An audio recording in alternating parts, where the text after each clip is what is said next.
So welcome everyone, here's Martina from writingscientist.com, and today I am talking to Claudia Macho, who is a writing trainer with the focus on humanities and the qualitative branch of social sciences. Yeah, maybe as you know, I am focusing on STEM and the quantitative branch of social sciences, so we are kind of from two different worlds, one could say. Yeah, right. And today we would like to talk about these differences in scientific writing and also publishing between, let's just say it for simplicity, STEM and humanities. Yeah, the social sciences, they fall somewhere in between. Some fields are closer to STEM with their conventions, other fields are closer to humanities. So yeah, let's get started. Welcome, Claudia. Thank you so much for having me. I'm looking forward to it. Yeah, I'm very curious, maybe for the beginning, a little anecdote, how I first realized that there is these two different worlds in the culture of science, how we do science actually, between STEM and humanities. So I was doing my PhD and took part in a soft skill program for natural scientists specifically. And we had different courses on different topics. And one was also a writing course. And we had this trainer who was from humanities. I think her background was history or something, and that was just wrong. That just went so wrong. We were like, all of us in the class were just looking at her. What is she talking about? At first, we could not. Some things we just could not connect, like how this can help us. And with other things, we were like, no, just no, just no. This is not how we see things. This is not how we do our work. Like no. And that was like my first moment when I realized, like, okay, there are two worlds out there. Do you also have such an experience, Claudia? Yeah, I absolutely agree. I often see that when I have my Facebook page and I have my ads and whatever you have. And sometimes I get these comments from people when I maybe have, I don't know, a workbook for structuring your thesis or structuring your ideas or your research question. That's a big topic for my community. And I oftentimes get these comments from students like, well, I mean, if you have your data, then it's basically clear what you're going to do. So what's the fuss about? And then I'm like, well, what is your background? Because I always know that this is something that basically almost everyone in humanities experiences and almost no one in STEM. And so, yeah, I always stumble across these differences, maybe not even so much in my one-on-one work, because I can focus a lot more on what a person needs there. But especially in my programs and my content, I oftentimes see these differences and different approaches. So let's get into this. Let's discuss the individual issues. So I was thinking about the categories first, the research and how writing is included, or what role writing plays in research. Then the text, how the texts look like, the structure, the language. Yeah, what are the differences there? The next topic, the publishing. Yeah, here I was, I mean, there can be differences between different fields. So I am a proud member of the Facebook group Reviewer 2 Must Be Stopped. And I asked them there, that's a huge community with researchers from all kinds of fields. And I asked them for their experiences and collected already something, and we can discuss that. Perfect. And yeah, then it would be nice to conclude with like, okay, so what are the main challenges for researchers in STEM on the one hand, in humanities on the other hand, and how writing trainers like us can support them? Like what are the greatest needs and what are the most important things to focus on? Perfect. All right, so let's get started. So first, the character of research. So maybe I start because that's very clear in STEM. You do your research, and then second point, like first, step one, you do your research, practical, usually some lab experiments or simulations on the computer, calculations, whatever, but you do your research and then you write it up. And the writing up is kind of secondary for many people. It's not considered as important as the actual work. Yeah, that's how we call it, the actual work. So how it is in the humanities? Well, I think in the humanities, and maybe also in the social sciences, you have research and writing as being more of like coupled with each other. So basically a lot of your ideas are developed through writing and not through some kind of external work, if you might say so. So usually you start with just this broad overview over a field and the literature you find there, the sources you might find, maybe, I don't know, the theories that are relevant in this topic. And then you kind of go through that and you try to find a niche that you could focus on and something that you could argue or find out more about. And over this process, which could take literally months and years in some fields, you develop your research question and your idea of your research design, your methodology and all of that. And still reading and writing and research are interlinked a lot more, I think, during the whole process. Yeah, so you talked about the research question, the finding the niche. So in STEM, often, not always, yes, sometimes it's the student is left to struggle and find their niche, which it's a bit tricky when you need to do it on your own because you are limited by the methodology your lab actually can do. Yeah, so it's not like, you know, because you are really limited. What are the resources around you? What is the expertise of people around you? But usually, I would say 90% of the cases, your supervisor, the group helps you actually to find your topic, or actually, you know, often a PhD position is announced together with a topic. Like, if you want to work with me, this is your topic and nothing else. Yeah, I mean, it can happen that the topic you start to work on it and it seems like, okay, and then you realize, okay, this is not really possible, or this is just going nowhere. And then you need to, but then you just go from there where you are and you find something that makes sense.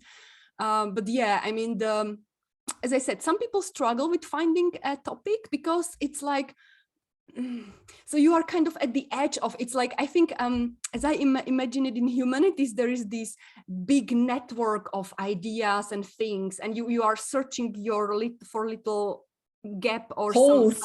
or how you can connect things in a novel way. But I think in STEM, it's more like there is a frontiers and we are pushing together on what is known, you know?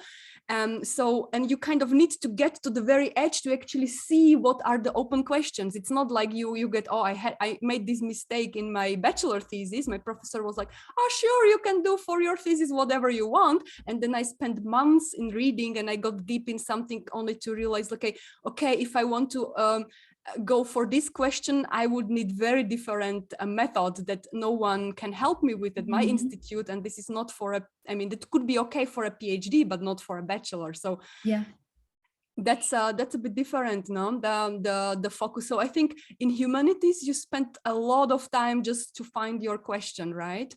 It can be both. I mean, also in humanities, and come to think about, also in my own dissertation project, you could have a supervisor who approaches you with a specific topic and asks you if you want to do it.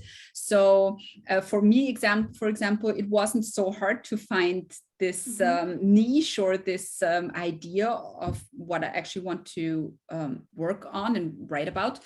But I see that for a lot of my clients, this is just a very intense work, just finding out what's already there, what's relevant.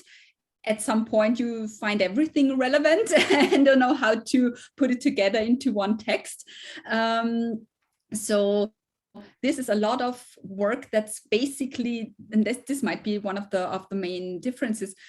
In humanities, a lot of this work is done with writing. Like you write chapters and you rewrite them, and then you redo your structure and you take certain things out again and you regroup others. So the text is very, very much in dynamic. And that this can be very interesting, but it can also be very challenging because you always feel like you're never on safe ground. And next week your topic might look completely different because you find one piece of literature, and it just brings you back to square one. So I think that's something different, that writing is so much interlinked with the research, and it's such a dynamic process from start to finish, and this can be just challenging. So in STEM, I mean, many people, if not most, they just don't like writing. They see like, okay, I of course have to write it up, otherwise no one will know about my research, but I just want to get it done quickly. And actually, that's how I was writing my papers within a week. So basically you do your research, you do your experiments, you analyze them, you try to make sense out of with the data, you know, what is it here? What is the meaning of all of this? You compare to literature, but you can do all of this without writing. I get back to it because I think really that's a mistake, and writing can help. Like what humanities people kind of do naturally, they have to do it. They discover at some point that writing can help them with their thinking. People in STEM often don't discover it on their own. When they come to me, they learn it with me because I know this. This is really helpful. But often people just work in the domain of data and graphs and the notes. Sure, they take some notes, but they are very short and very very technical also. It's not like you are thinking what this could mean in writing. No. And then basically, but this is actually, I have a course like this, that kind of, if you prepare well for writing, you can write up your whole paper in a week. Yeah, that's possible. And then of course you still need to revise it, but the first draft can be done in 1 week. And if you do it well, if you include feedback already before you start writing, then your structure will be good and you will not need to change it even once. Yeah, so I think this is a big difference. Yeah. Yes, I think maybe that's the difference, that in STEM, once you start this actual writing process, and I'm 100% with you, I always advise taking writing in at a very much further stage in the process, like pre-writing activities, and using writing to think and to structure your ideas, and not just to put your results on paper. But I think that's something very different. And maybe related to this, we shortly talked about the supervisor. So what is the role of the supervisor and other people in your own PhD project, let's say? Well, I mean, this is actually another anecdote, because this is something I get very often when I post something or I write my blog post or whatever. I give a lot of tips and strategies on how you can structure your ideas and your research question and all that. And I oftentimes get comments on like, well, I mean, that's what a good supervisor should do for you, or with you at least. And then I'm always like, well, that's just not the reality that a lot of my clients face, because for many of them, it's more like, I see my supervisor once a year and I'm not even sure if he knows who I am and what I'm actually working on. And so there is not so much guidance for a lot of them, because supervisors might be busy and they have a lot of students and whatever the case might be. But for many of them, it's not that the supervisor is so much with them in this process.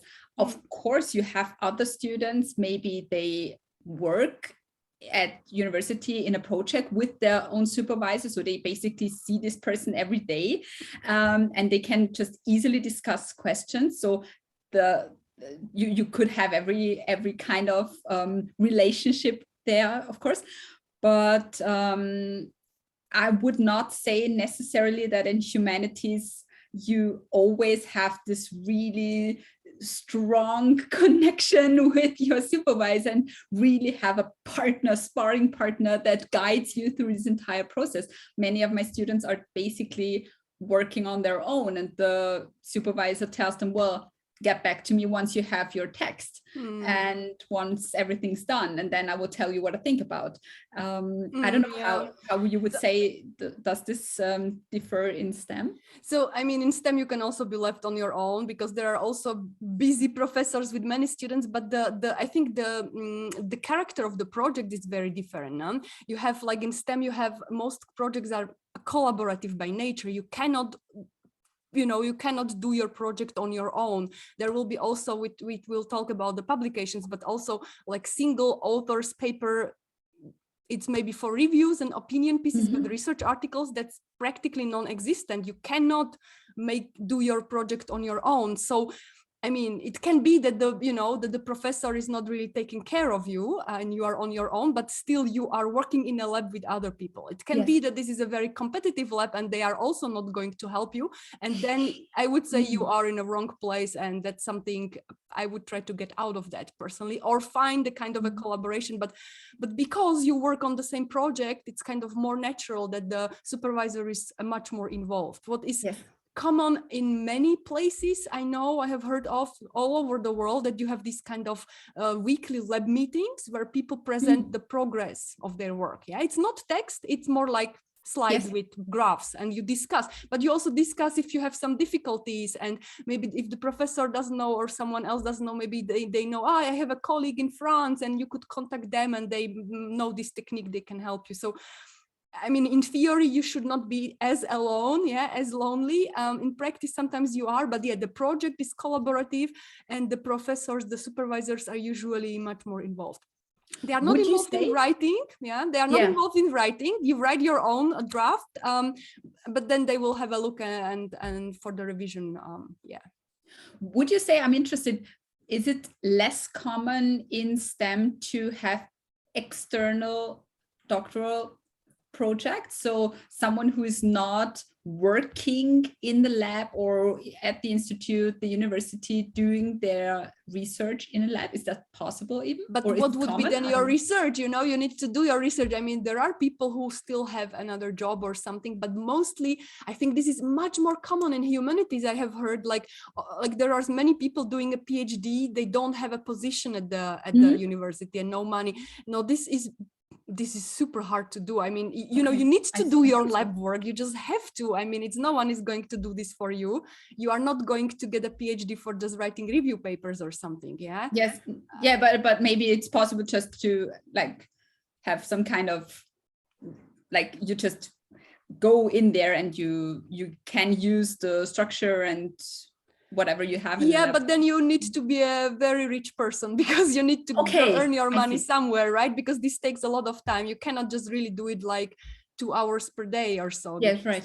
But okay, another thing what people do is that they have a position in industry and then their company supports them. But then often it would be more like they do the practical work at their company and they have an external advisor at the university, basically. Oh, I see. Okay. Yeah. And what is also common that you have more than one advisor. Yeah. That's also common. Yeah. But that could be a difference with humanities, because I think that in humanities you have a lot more students doing external PhD and doctoral projects. And when I come to think about many of my clients who tell me that the connection with the supervisor is problematic in terms of I don't see him or her often enough, he or she doesn't know too well what I'm actually doing. Most of them are external. And it makes sense.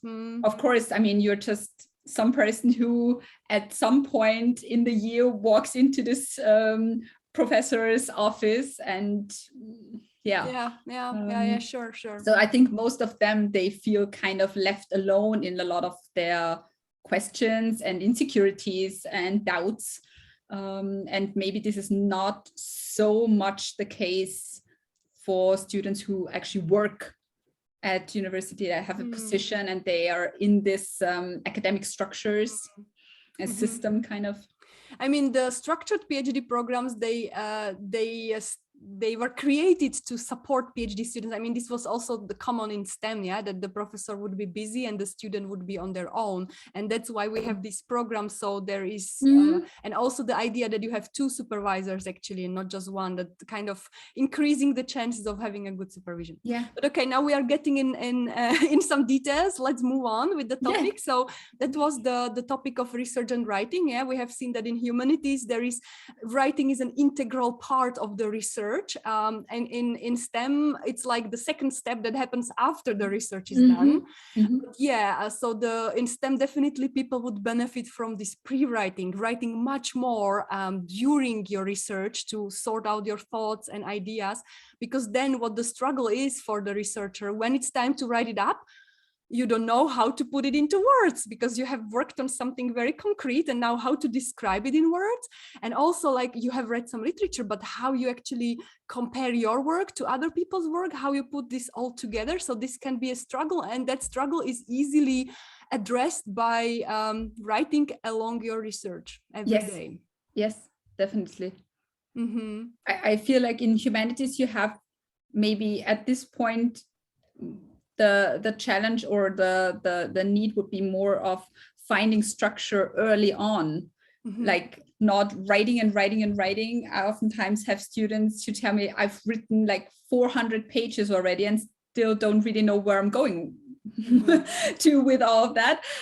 So I think that would never happen in STEM. I don't think, because I love it when you tell me like I have this course and we write up a paper in a week, and I'm like, what? Yeah, we do. No one who does like is part of my program could write anything within a week of significant relevance. So it's just very different. And I think for students in humanities, it's they write very early on, but with not much plan behind it, oftentimes with not much structure and overview. So I think there's this. Isn't the mistake to start writing your thesis too early while you should be just writing notes? You know, because this is what I tell my people. As you do your research, take notes about everything, but don't try to put it into something. Just have your chronological journal where you just reflect about everything, you know, think about the problems, think about the open questions, describe the results you have just got, think about what could be the next step, but just don't try to put it in order. That's too early. You don't see it yet. And then, so what I would tell my people, just to finish, and then you tell me, what I tell my people is, so you just do your writing, don't think about the structure, just sort out your thoughts. And then when you feel you have enough results, identify the main message, develop a storyline based on figures and maybe one sentence for every figures that captures the main message, create the storyline, tell the storyline to your co-authors, get feedback, get the okay, and then start to write the paper. Yeah. You know what I mean? Yeah, definitely. I would absolutely suggest that also. I think, and I've thought about a lot about that in the past, like when is the best time to start writing? Because you could in fact start too early. Writing the thesis, I mean, writing yeah, that's never too early.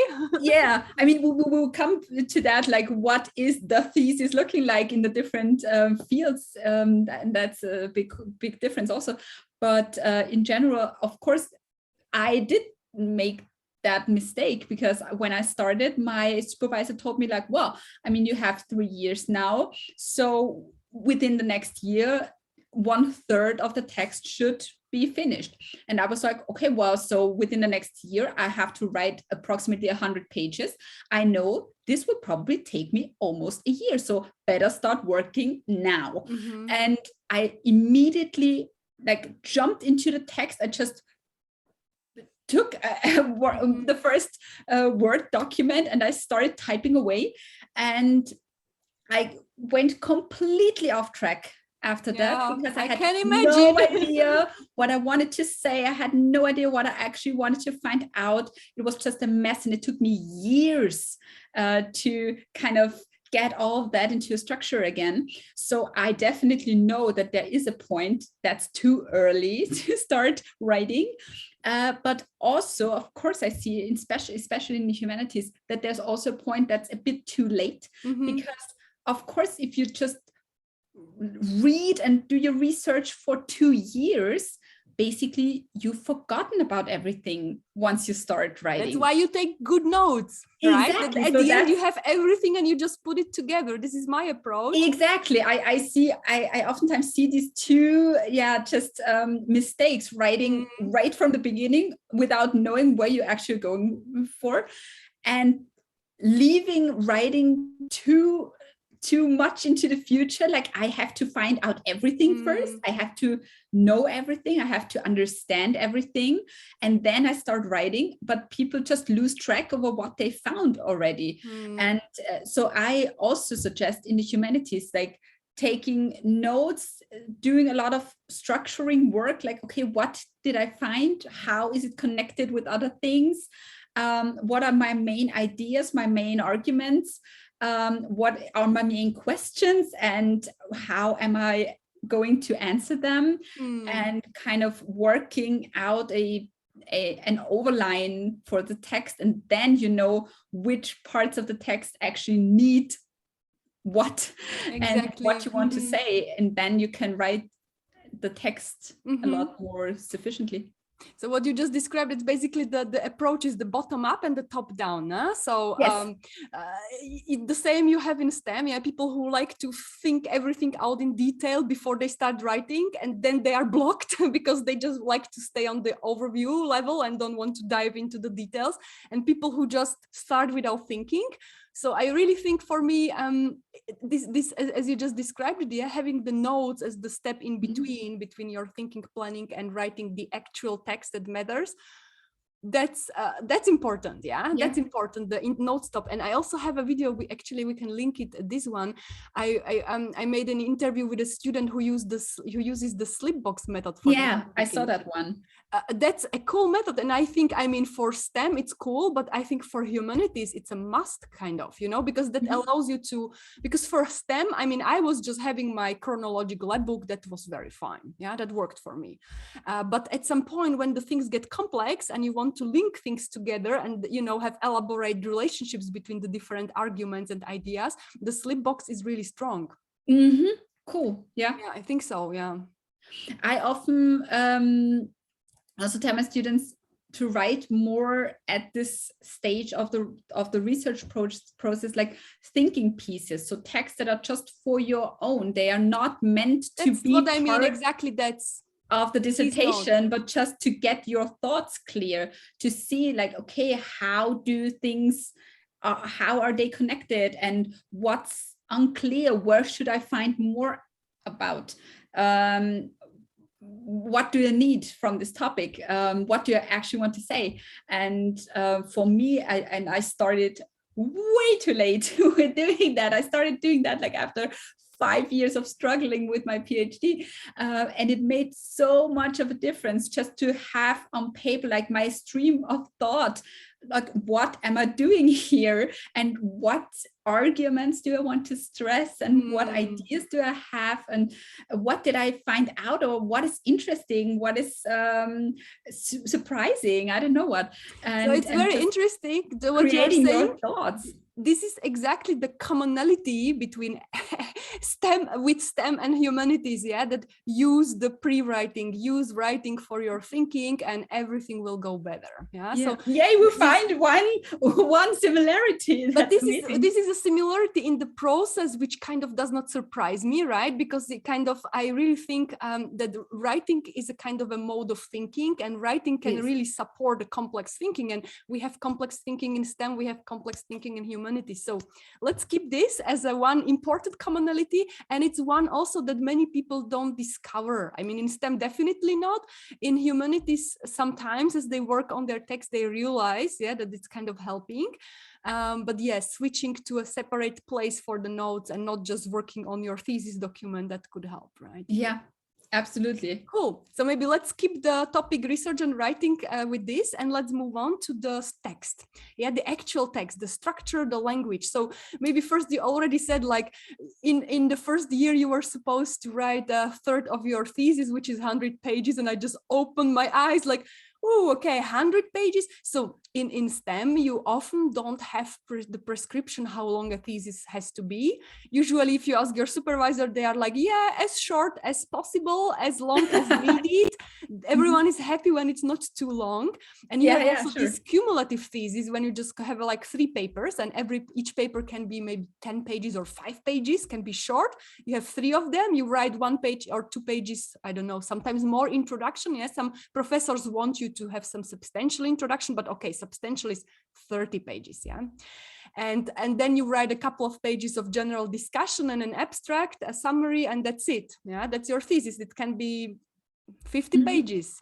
I think it's not the same in humanities, right? No, I mean, it's a bit different depending on the field. So maybe, let's say, in legal studies, you might find a bit shorter dissertations. Once you go into, let's say, philosophy, it can be endless, literally. So I would say the typical dissertation in humanities is probably around 300 pages. It can be a bit less. The ones of the longest I've seen are like 900 pages. So it would be too much even as a book, I would say. Yeah, and so this is quite different. Yeah. So I would say the monograph, when you don't have the cumulative thesis, that can be as short as the papers are basically, but the monograph is maybe around 100, 150 can be, that people do. That happens. The longer you do your PhD, the more stuff you have. That can be up to 200, but I'm not sure I have ever seen something large. I mean, there might be, but typically between 100 and 200 maybe. And well, I would say like between 250 and 350 is like the most common in the humanities, but you could have one that is way much than that. Crazy. And the articles, so STEM articles, they can be anything from a couple of pages to, I would say 15 is already a long one. Yeah, 15 pages. I would say also there, it depends on the field, but also there it's a bit more, like the text length is a bit more. I would say a typical paper is probably around 20 pages. 20 would be very long. No one would read that. It does depend also on the journal. So there could be specific journals that demand text that are a bit shorter, and also others that are known to publish also longer text. So you could also find articles that are like 40 pages. But I would say typically it's around 20-ish. And I was already saying that there are hardly any research articles where authored just by a single author. Yeah? Usually you have 2 up to many hundreds authors, and I think this is different in humanities, right? This is crazy. I mean, I'm a historian, so for me, I basically didn't know about co-authorship because it's just so uncommon. Sometimes you might have like 2 authors, but that's pretty uncommon. And I've once seen a chart on like the different fields of research and the statistical number of authors in a single paper, and it was like I think for history it was like 1.5 or 1.2. And then there was like, I think at the end of that scale was physics or something, was like 23, and I was like, what are all these? I would say also biology, in biology you can have this consortia where you can't even list. You have like 2 pages just of names, because when you do some cloning, some genetic stuff, you need like a lot of people just doing hands-on work. Crazy. I mean, that's just so much different to the humanities. And I think also that for writing coaches and writing trainers like us, it's something we need to know, because it is something that also might translate into what's actually going on in the text and how the text itself will be developed. If I have to discuss my paper just with myself and find some conclusion, it's okay. But if I have to discuss that with 3, 5, 10, 15 people, and everyone has a different role in that, it's just, there's a completely different writing process behind that. Yeah, it is. So I'm getting these questions a lot, like how do I effectively work with co-authors, you know, how so I mean there are I never get that one. yeah, I get it often actually now. In a when we finish today later, I am giving a Facebook Live, and one of the questions is like this: so we have 10 co-authors, how the heck should I organize the revisions? Because if I send the same text to everyone, you know, if we do it like in Google Docs, where everyone can comment at the same time, it becomes a chaos. If I send it every person extra, then just to put it together, and you will have contradictory feedback. So this is a real one. And it will take us months. And that's just for the revision. This is just assuming that the first author wrote the whole text, but there is also cases when people write the paper together, like I write the introduction, you write the conclusions, and that's also not easy. Yeah. Yes.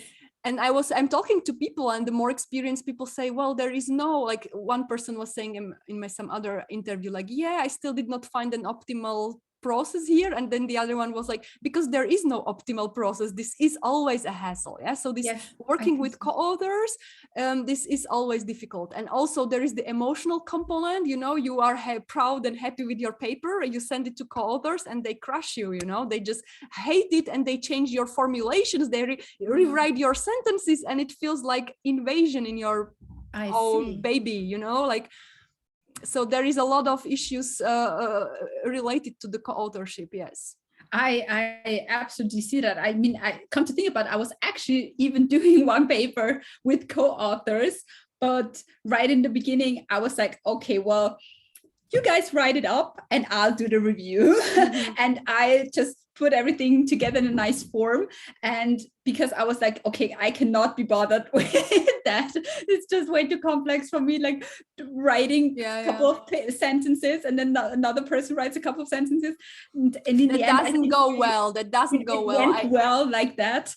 And I just got the full text from everyone, and I put them into a form that was just smooth. And in the end it was good, but I realized that this is just very, very different from what I know writing to be like.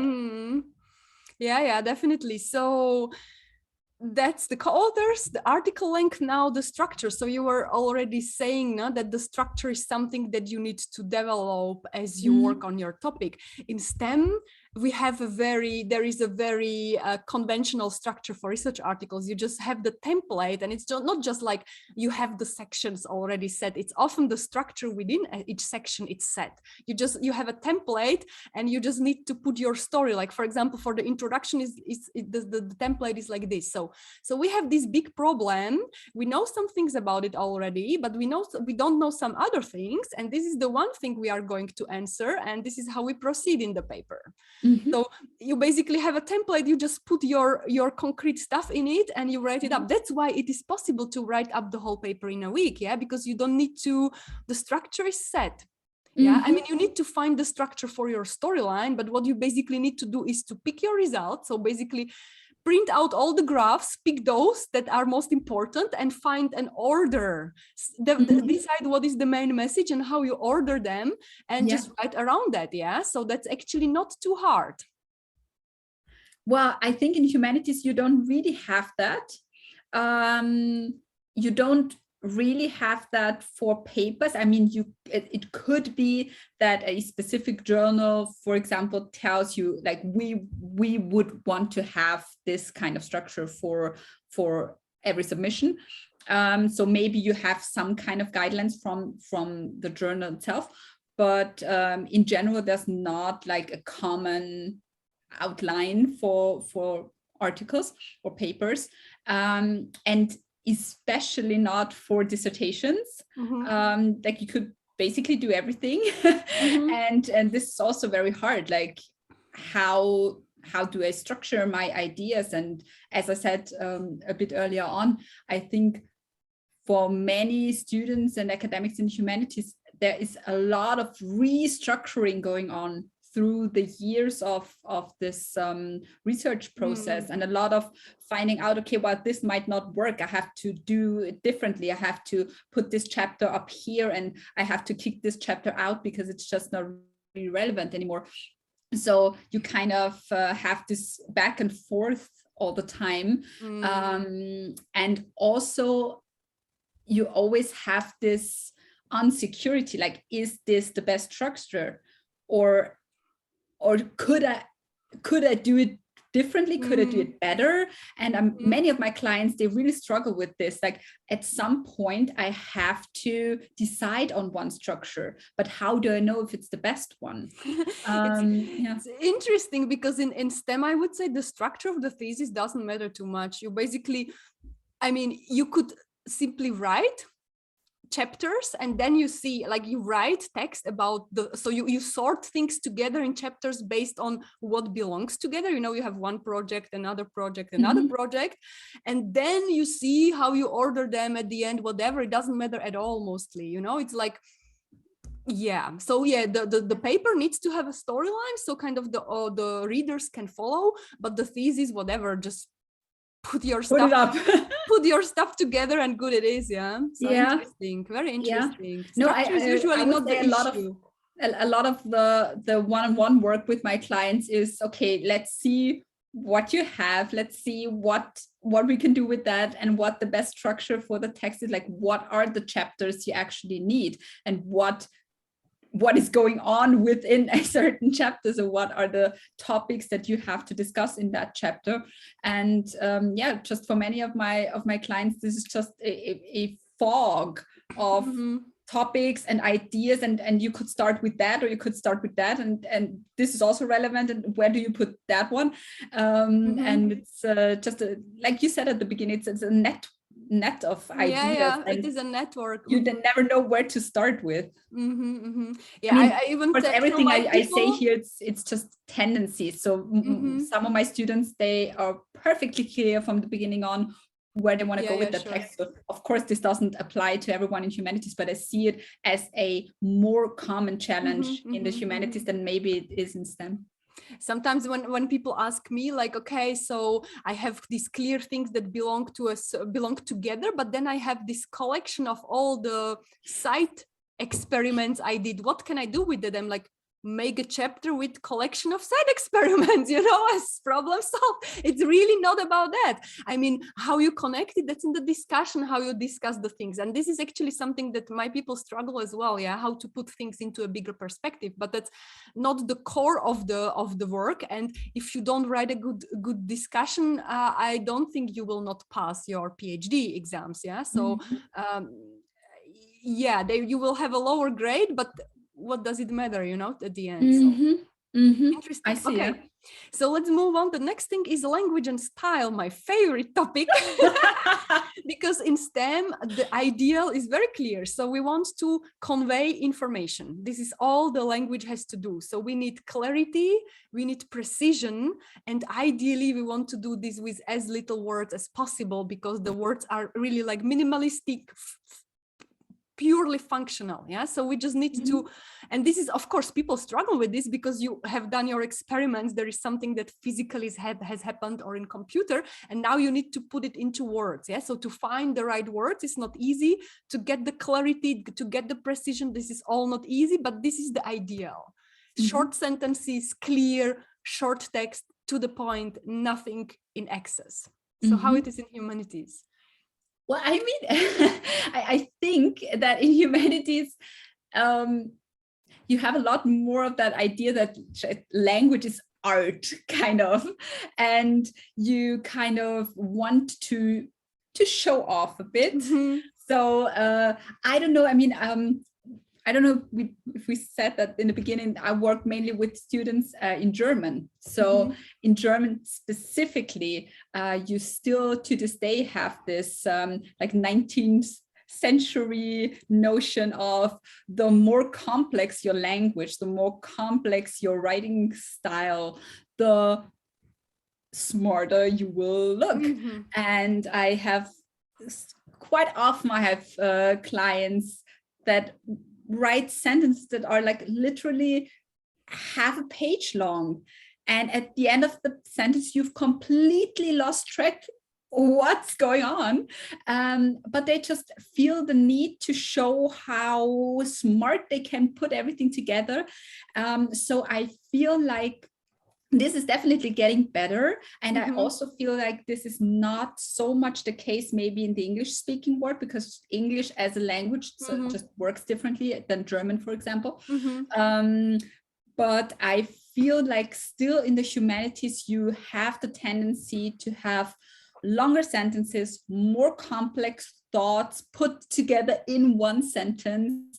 And yeah, language not being as functional as you said it is in STEM, but more, just abstract kind of. Interesting. This reminded me, this is very different in STEM, very different. Like people are not trusting text that is just compound of very complex sentences, because they know intuitively that you can hide bullshit behind you that. Can. Yes. And I feel like, for example, psychology has a little bit of an issue here, because a lot of the things that psychology researches are kind of, they can look simple, maybe too simple. I mean, of course, we still need to research things that are intuitively obvious. It doesn't mean it's true. We still need to make the experiment and, write the paper. But I feel like people feel like if they don't write it in a complex way, then it will be stamped as trivial and not published. So psychology has this issue, but psychology is more like a social science. But I remember two things. So I know there is one paper, The Science of Scientific Writing, that actually takes a very complex sentence from biological text, replaces some long terms with A, B, C, and actually shows that when you break it down, there is like a logical fallacy in the sentence that you cannot see when it's like this blown up thing. Yeah. And another thing that comes to my mind is there was this chart, like you had language, simple, complex, topic, simple, complex. Yeah. So simple language, simple topics, honest writing. Yeah. Simple topic, complex language. Hard topic, complex writing, most common, what you find in science. Simple topic, complex language, probably just bullshit. And this is what it's interesting. So definitely I think this is one of the big differences in writing in STEM and humanities. What is the role of language and what is the ideal of language? It is. And I oftentimes ask my clients like, okay, what do you actually want to say? And the more complex the sentences are, the more they struggle to explain it, because they just lose track themselves. Yeah. And it's perfectly clear at some point you maybe hide behind complex sentence structures because you don't want to be too vulnerable and you don't want to really stress a point because you're just not perfectly sure about.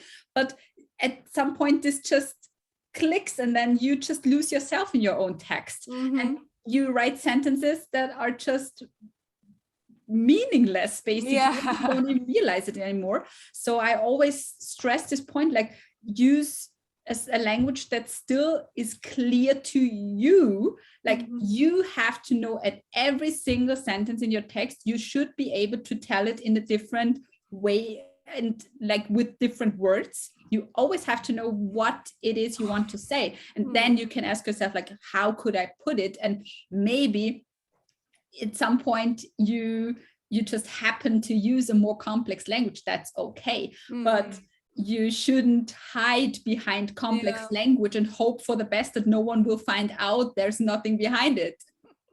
It's funny, but the question that you said that you are asking your clients, I also ask my students, like, so what do you want to say with this sentence? And the reason is exactly the opposite, because there is not enough words. So basically there is a short sentence, I don't get it, and the connection to the previous one is not clear. And when I ask what they mean, then I get like a 5-minute long explanation, and I'm like, you need to write where is that? It's in their mind, and this is actually exactly the opposite problem when you use too few words, too short text to express something very complex. So I think basically probably that's the thing that's right for STEM and humanities. You just have to find a language that really transports what you want to say. And of course, you might have different conventions in different fields. And I always ask, like, what's the reader's approach? Like, what are the readers in this topic used to read? Exactly. You have to work with that, of course, but still the main focus point must be you have to know what's going on in your own text and not lose yourself in either too short and maybe just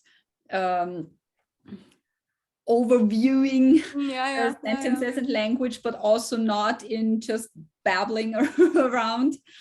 And so I like to work with peer feedback, because the students, they can feedback each other text very well, and they can point out very well, like, okay, here some steps are missing, or this I don't understand. Do you also work with peer feedback in your courses? I do a lot, but I see a bit of a difference. I'm still struggling a bit with how I can make this work, because the texts are longer. So also the time for reading and reviewing and feedback is more complex. And I haven't yet found for me the best way to integrate that into my live courses or into my online courses. But yes, definitely. We can talk about it. We can talk about it next time, or some private time. I am working with just one page of text, and then it's not about macro structure. Then it's okay. So it's things. I see. Because otherwise it's just too long. You cannot do it in a okay. Well, we can talk about it I do also. Time. Okay, so let's wrap the topic of texts up, because we are kind of already talking for almost an hour, and we still have something to go. So so just like a brief recap, the structure in STEM for articles, for thesis also is kind of given, is clear. It's usually not the problem. Whereas in humanities, to developing the best structure, it's often it's a major task. Whether it happens quickly or not, that's a major task.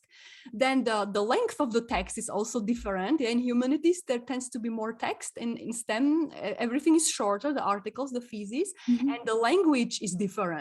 More complex, and just more language regarded as art in humanities, and very utilitarian approach to language in STEM. Yes, that makes for quite some differences. It does. Okay, then the next topic is publishing. Maybe we just go quickly over this. So maybe just some selected topics. So we were talking about that in STEM you are rarely a single author of a research article, whereas in humanities that's the norm. Then related to this, I mean, when you have monographies, is also the role of books, because books is something often that you do as a sole author. So books, I mean, there are textbooks, there are like popular science books that you can do if you are a professor and you are already established, but that's nothing that really helps you to become the professor. That's nothing that counts for as you go and develop your career. I think in humanities the role of books is different, right? It definitely is. It's I think in humanities you still to this day just have a lot more books that are written from people, like from dissertations up to monographs in every stage of a research career. And also I would say that it is like in a lot of fields, still also for dissertation, it is the most common type of publication. So for example, for me, I was actually thinking about doing a cumulative dissertation, and my supervisors basically told me, no, that's not what we want, because that's the fun part. I feel like in humanities, a cumulative dissertation is oftentimes seen as the easy way out. Well, which definitely why not? It's not true, because I have a lot of clients who tell me like, okay, I want to do a cumulative dissertation because I don't want to write this long text. But then I'm like, well, just be careful, because then you have to write 3 papers, and each of them doesn't need and publish them. What right? Publish them. Exactly. You have to write them, you have to publish them, and each of them has to have some kind of relevant results. While in a monograph, you could just work your way up to your final conclusion chapter and then reveal something. And that's a very different type of work. And I also have on my blog, I have an entire blog post on when you should do a cumulative or a monograph as a dissertation, because it's just not only I'd rather do that or that, but it is, you have to think it from the topic itself and what's more suitable. And I think that's the sad part. Still to this day, I feel like I should have done a cumulative dissertation because it would have suited my topic a lot better, but it was just not an option. And maybe in STEM, you have the opposite way, that for a lot of projects it's just not an option. You do cumulative. I think you can choose. There might be also you can always choose. As far as I know, the preference of the supervisor plays a role, of course, but usually supervisors are happy when they don't need to read too much. Plus, when it's cumulative, they are also co-authors of those 3 papers, so it's better for them, it's not like and what do they have from your thesis? Nothing. Yes, so, right. But there is also a process of decision, like when you are too late, because the publication time needs to be considered. So if you are not sometimes you work for 2 years before you have some results that you can publish, and then you need to publish 3 papers in a year. That can be tough. So then so what I did, I had 1 paper accepted by the time I was submitting my thesis, and as I knew, okay, the other ones are not there yet, then I discussed with my supervisor, and he was like, well, you just simply write the other chapters as papers and we publish them afterwards. And that's what I did. So basically there was my thesis has 3 main chapters. 1 was already published or accepted at the time of my thesis submission, and the other 2 I published afterwards. So very interesting. I think that's just really depending on the field. And I think, I mean, it's been a couple of years since I started my dissertation, so things could have changed a lot also in that field. But still, I feel like in humanities, you have a lot more acceptance of monographs still. And in a lot of fields, I think still to this day, they are seen more of like something to show your work. Interesting. Because in STEM, basically the monograph, I mean, yeah, sure, then you have your thesis monograph, but that doesn't interest anyone. So basically we can talk about that, what happens with a thesis after it is, after you defend it. So you need to publish it also in STEM, but in a way, a publication in most cases, or in most universities, you can simply upload a PDF to the university library and maybe give them like 5 printouts or something. Sometimes, I think I did some, but often they even, you give them maybe 50 euros and they print it out, whatever. But this is like, you don't go to a publisher with your thesis. And actually, so the value of the thesis, there is no value in this monograph. The value is only the papers you publish afterwards, before the thesis, or you can also, sometimes people have the monograph and later they make papers out of them, but the papers is the important. The monograph, if no one is interested in that one. I think in humanities this is different, no? It definitely is. I was working for a couple of years in a publishing house, and we were like an academic publishing house with a focus on humanities. And so, I've had hundreds of manuscripts going over my desk. And you still have this idea of, I think in a lot of fields in humanities, that's the book you want to have, and that's the reward for your work. And of course, also in that field, many of the doctoral candidates, they will at one point or another publish also smaller parts and articles and papers like from that field of research, but it's not interlinked so closely. And yeah, I feel like in STEM in general, the research is so much more dynamic. As I said, I'm a historian. I was working with a topic that was related to ancient Greece in 500 BC. So there was nothing I was worried about, like, oh my God, I have to get my ideas out because they might be outdated next week. Like, this stuff has been lying around 2,500 years. What's the rush? But I feel like in STEM, you have a lot more of this dynamic that you have. You should get your work out. Yeah. And I think maybe in humanities and a lot of fields in humanities, you don't have this, this dynamic research that asks for your work to be published as soon as possible.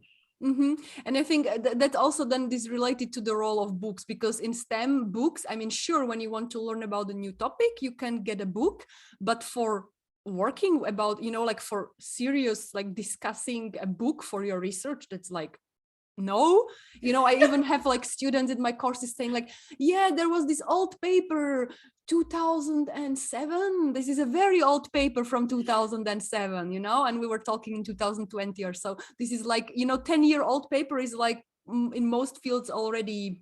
I mean, I would have killed for papers from 2007 on my topic. Everything was like 1900. Yeah, but this is the thing. Yeah, that's a different pace, and that's the different kind of research we do. And maybe this is a nice, we have a couple of more points about the publishing, but they are more technical. Maybe we'll just leave them for the text that will be published alongside, because what can we discuss there?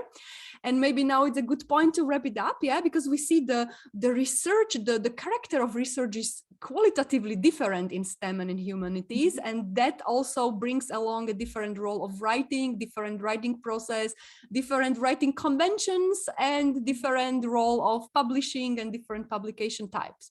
So maybe it could be very interesting for the finish to finish with like, so we are both writing trainers, so the people we work with, and we want to help them to write better, to publish better. Yeah. So what are the most common challenges that that your clients come to you?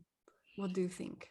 Well, I would say the most typical challenge that pops up in my work is this question of how do I find structure, both in my ideas. So in my literature, I'm like sitting here on my desk and it's loaded with books and papers and printouts, and I have no idea where I'm going for.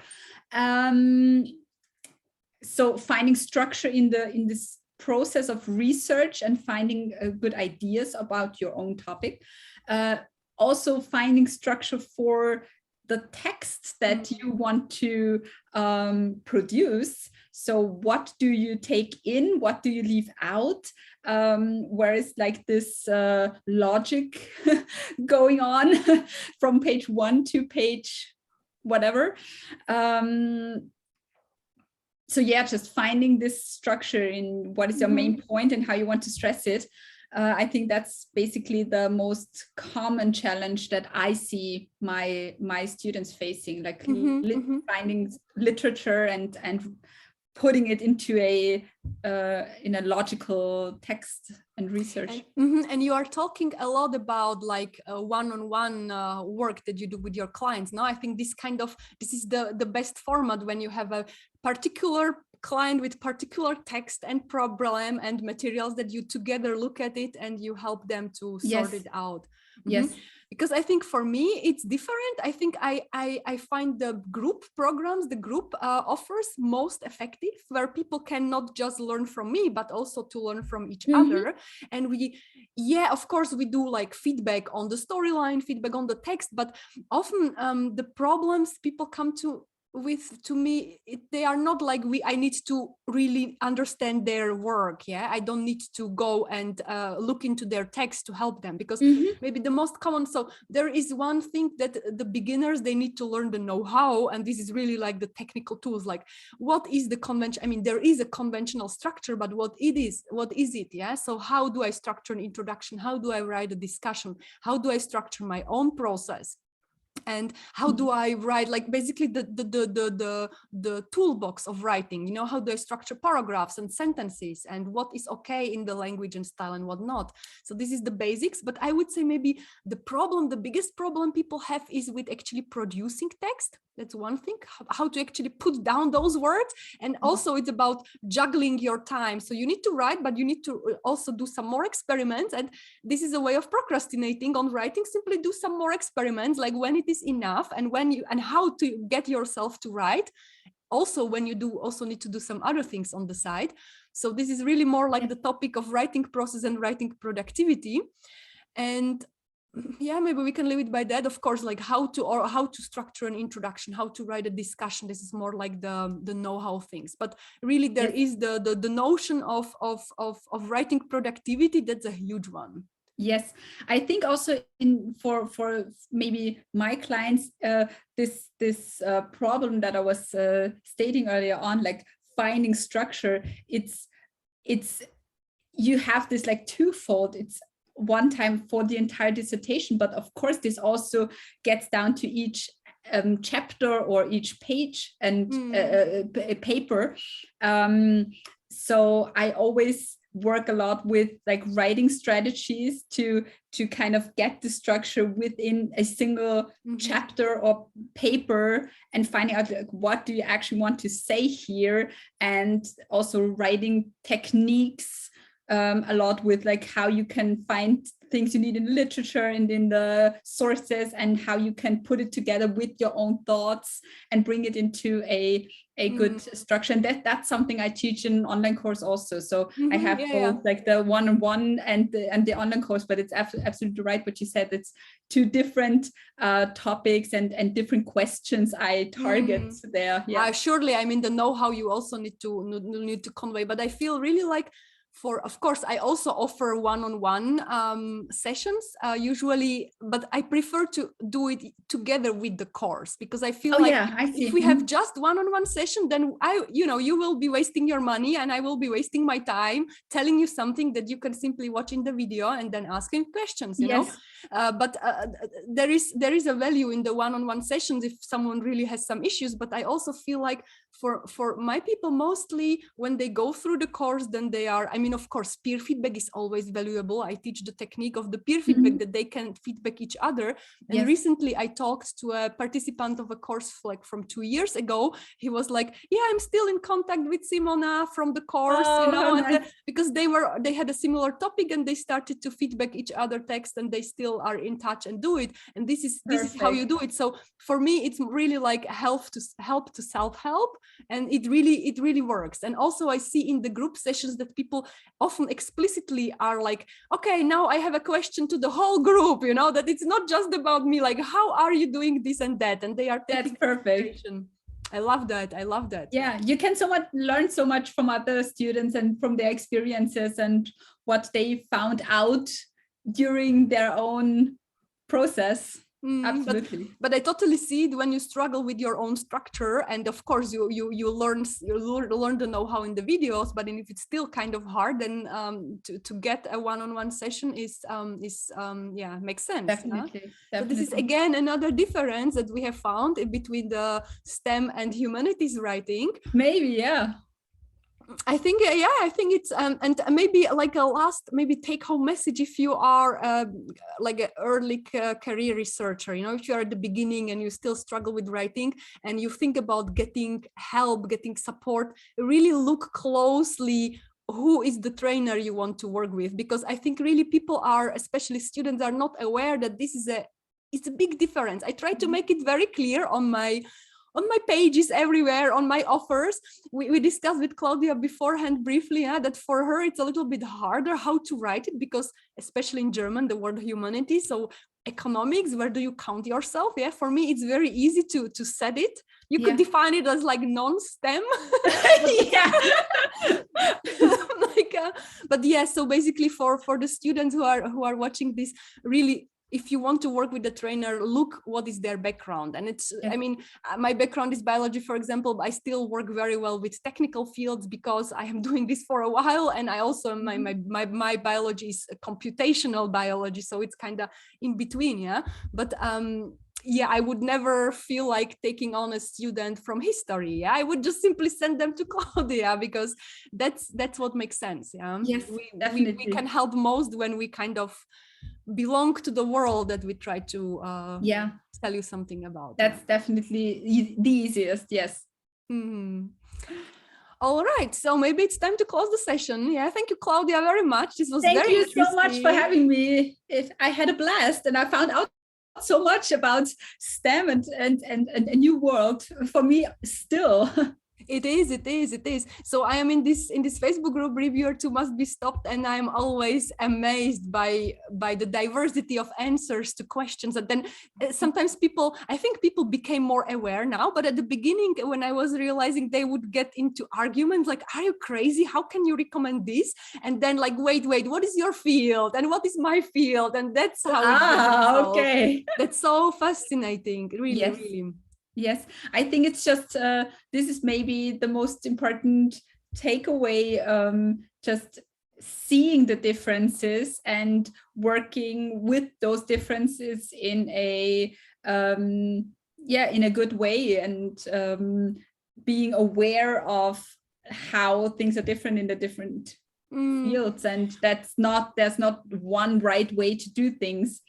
Mm-hmm. Although here, and when I was asking about this in the Reviewer 2 Must Be Stopped, the Facebook group, I got some bitter responses. Like, apparently STEM people can be very arrogant and feel like this is the way to do it, and then the humanities people can feel like attacked, and I think this is just so wrong, because definitely, clearly we have different culture, different conventions, and actually maybe for people, people that need to be aware really precisely, consciously about this is people who work like in interdisciplinary projects. When they kind of are threading both worlds, that can be difficult. I got some anecdotes. So this video will be accompanied by articles. So both Claudia and me have a blog, and we will both write our own article. That's from our own perspective on this. And I will be definitely adding some anecdotes, and Claudia might do that too. So to illustrate. So if you like the video, check out also the articles. There will be more stories, basically. There will be a compact overview of the differences we now just discussed in over an hour, and then there will be some more anecdotes. So check it out. Perfect. Yeah, I'm looking forward to it, just to see a bit more of the background that certain people are coming from and the approaches to this field. Thank you so much for having me, Bettina. Thank you so much. Ciao. Bye.